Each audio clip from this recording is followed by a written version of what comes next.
संविधान की बात हमने नहीं की होती, अगर संविधान पे खतरा नहीं होता तो इस देश की जनता बहुत समझदार है, वो समझ गई थी लोकसभा के चुनाव में कि अगर भारतीय जनता पार्टी आएगी तो सबसे पहले अगर कुछ खत्म करेगी तो संविधान को ही खत्म करेगी। तभी देखिए कितनी अच्छी बात है, आज उपसभापति फख्र से कह रहे हैं किसान का बेटा है इसलिए उपसभापति है, वो कह रहे हैं मजदूर का बेटा है, कांग्रेस के अध्यक्ष हैं। मैं भी फख्र से कह रहा हूं कि फौजी का बेटा हूं इसलिए यहां खड़ा हूं, क्योंकि ये संविधान ने अधिकार दिया है। अगर ये संविधान ने नहीं अधिकार दिया होता तो मुझे जिस तरह की राजनीति चल रही इसमें तो मुझे लगता ही नहीं कि कमजोर व्यक्ति आगे आ पाता। यही संविधान की ताकत है, संविधान पे तो भरोसा है कि संविधान न्याय करेगा।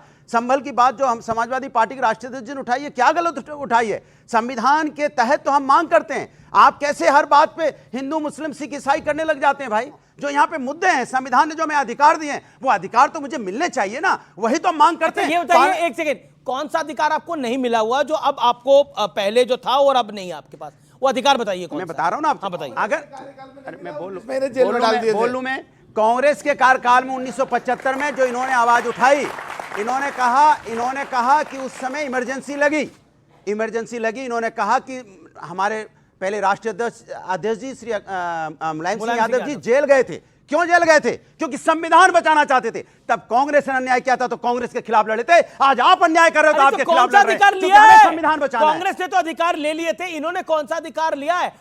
मैंने आपको बोला कि आप बीजेपी पर सवाल खड़ा करिए, आपने कांग्रेस के कपड़े उतार दिए अभी। अरे मैं बीजेपी के किस बात के? मैंने कहा कोई भी संविधान को छेड़ेगा, चाहे कोई भी हो, फिर आप बायस हो रहे, चाहे कांग्रेस हो या भारतीय जनता पार्टी, कोई भी हो। कौन सा अधिकार है? एक सेकंड, शांत, दो साइड टॉक्स। ओके, मैं बोल रहा हूं कौन सा अधिकार, किस अधिकार से आप वंचित हैं जो शहजाद पूनावाला मोदी की पार्टी ने आपको नहीं दे रखा? देखिए, समाज के अंदर में आपको याद है क्या बोला गया था? हम आएंगे तो किसानों की इनकम दुगनी हो जाए। कौन सा अधिकार दिया? वो मैं बोल रहा हूं ना, हम आएंगे तो यही अधिकार छीन रहे हो, आप बोलने नहीं दे रहे हो।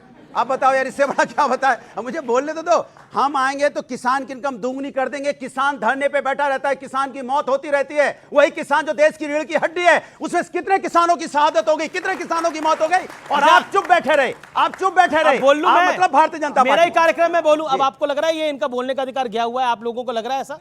व्यूअर्स, आपको ऐसा लग रहा है तो आप निर्णय लीजिए। मलूक नागर साहब, मैं आपको बताता हूं, आप बहुत वरिष्ठ है, फॉर्मर मेंबर ऑफ पार्लियामेंट है। एक प्रश्न मेरा आपसे है, आप लोगों ने यानी एनडीए ने बहुत तकलीफ दे रखी है विपक्ष को, आप संविधान की रक्षा नहीं करते, उल्टा आप संविधान को खराब कर रहे हैं, ये आप पर आरोप लग रहे हैं।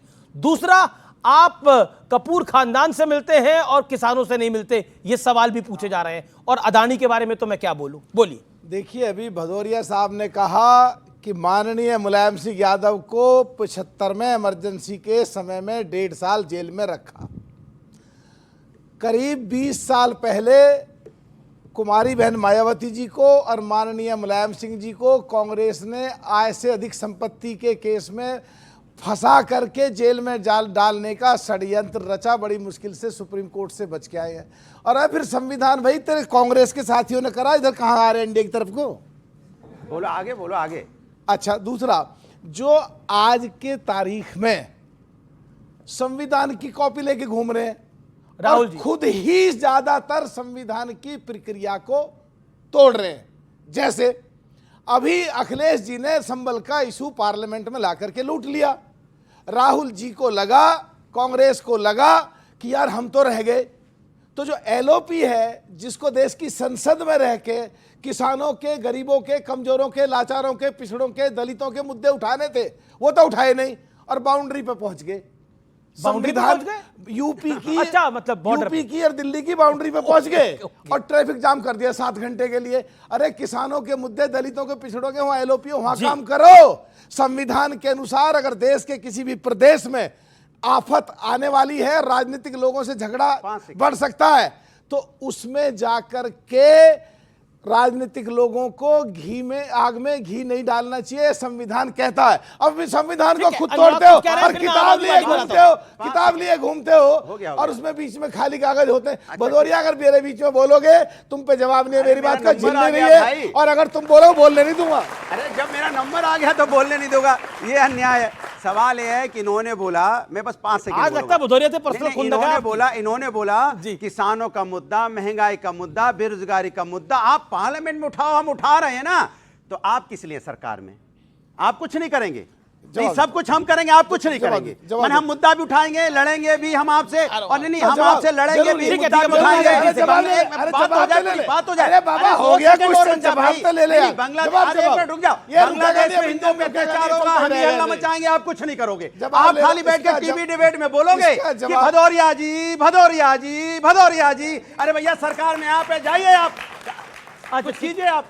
शुक्र है भदौरिया जी का डीजल का इंजन निकाल, काम की बात पाते हैं, काम की बात पाते हैं कि एक्चुअल में अगर कोई भी काम करता है तो संभावना होती है छोटी मोटी गलती की, और इसीलिए हमेशा मतलब गलती हो रही है सर, गलती हो रही है इनसे। सुनो, क्या बात है, बधाई बधाई आपको, सुनो, बधाई आपको, गलती हो रही है। रुक जा यार, लेकिन हम माफ नहीं करेंगे। अरे रुक जा यार, तो हमारे भदौरिया तो क्या है कि अमेंडमेंट इसीलिए आते हैं, और कांग्रेस के कार्यकाल में जब भी अमेंडमेंट आए तो पहले गलती करी, और जो चर्चा होती है आप लोगों की जानकारी में, जी। सबसे ज्यादा 19 से 24 में मेरे नाम रिकॉर्ड है मुद्दे उठाने का।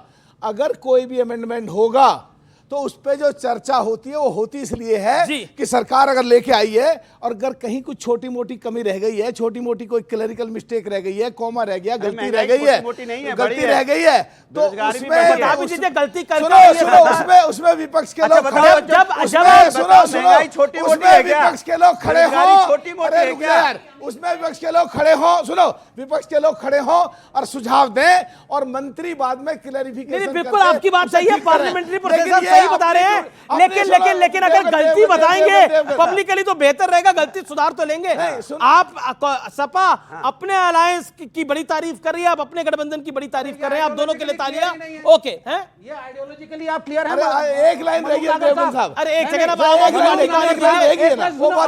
भी बड़ी बात नहीं है, 3 बार बुलवाया इसको, 3 बार बुलवाया। आम आदमी पार्टी एक बार भी नहीं बोली भाई। अरे नहीं उनका एक लाइन रह रही है बस, आपकी आइडियोलॉजी तो मंत्री, एक सेकंड विवेक, मंत्री क्लैरिफिकेशन में उसका संशोधन करके देश हित और जनहित के लिए कर सकते हैं, पर ये तो पार्लियामेंट शुरू होता ही हाय हाय हाय हाय हाय हाय चलने ही नहीं देते। अरे ठीक है, अब मैं आम आदमी पार्टी पे आता हूं, आम आदमी पार्टी पे आता हूं मैं। क्या आपको लगता है कि संविधान के नाम पर जो सियासत हो रही है उसमें परोक्ष रूप से अपरोक्ष रूप से आम आदमी पार्टी भी जरूर सवाल उठाती है, लेकिन आपका विश्वास इतना है राहुल गांधी पर कि आपने दिल्ली चुनाव से पहले ही बोल दिया कि इनको तो नहीं हम छूने वाले इस बारी, यानी आपको भी पता है कि राहुल गांधी या कांग्रेस कहां गड़बड़ कर रहे हैं।